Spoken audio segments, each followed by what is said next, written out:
Ya, kita beralih ke informasi selanjutnya. Tepat 14 tahun silam tragedi bom Bali terjadi. Sebagai bentuk penghormatan kepada para korban dan juga keluarga yang ditinggalkan, acara peringatan tragedi bom Bali pun digelar dengan berdoa bersama dan menabur bunga. Membungkam amarah.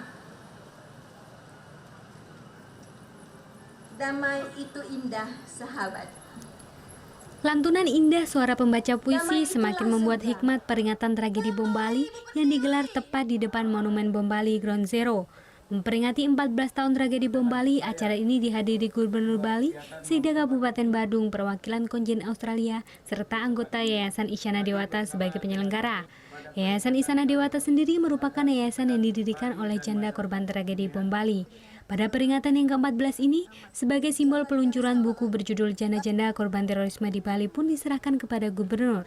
Itu adalah kita sharing cerita yang kita alami sebagai korban bom Bali, sebagai orang tua tunggal daripada anak-anak kami, bagaimana kami bisa survive, bagaimana kami bisa tegar menghadapi itu, sedangkan kami dalam kondisi psikis yang sangat labil saat itu, dan harus memikirkan bagaimana kami harus berjuang untuk mencari nafkah, untuk menghidupi anak-anak dan memberikan mereka pendidikan yang layak. Gitu. Banyak keluarga korban yang rela datang jauh dari negaranya untuk ikut bergabung memperingati peristiwa yang terjadi 12 Oktober 2002 silam. Berbagai harapan pun muncul dari keluarga korban. What happened way back then should never happen. It's very wasteful, it's destructive, and our countries are friends, you know. So my wish is that this never happens again. Pemerintah Provinsi Bali pada peringatan bom Bali kali ini pun menyatakan kesiapannya untuk bekerja sama dalam menjaga Pulau Bali.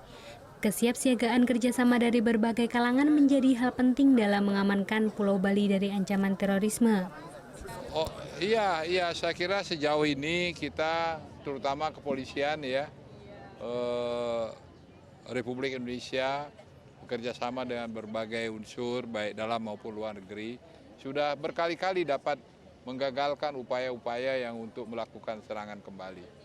Dan itu kita patut bersyukur dan berterima kasih. Tetapi tidak boleh lengah, tetap tidak boleh lengah. Sebanyak 202 orang dari dalam maupun luar negeri menjadi korban pada peristiwa bom Bali silam. Sebagai bentuk penghormatan dan mengenang terjadinya peristiwa tersebut, puncak peringatan tragedi bom Bali pun ditutup dengan doa bersama dan tabur bunga tepat di Monumen Bom Bali.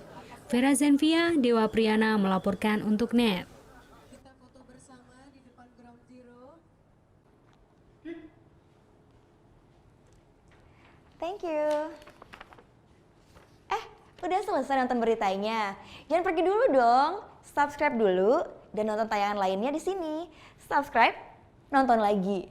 Subscribe, nonton lagi.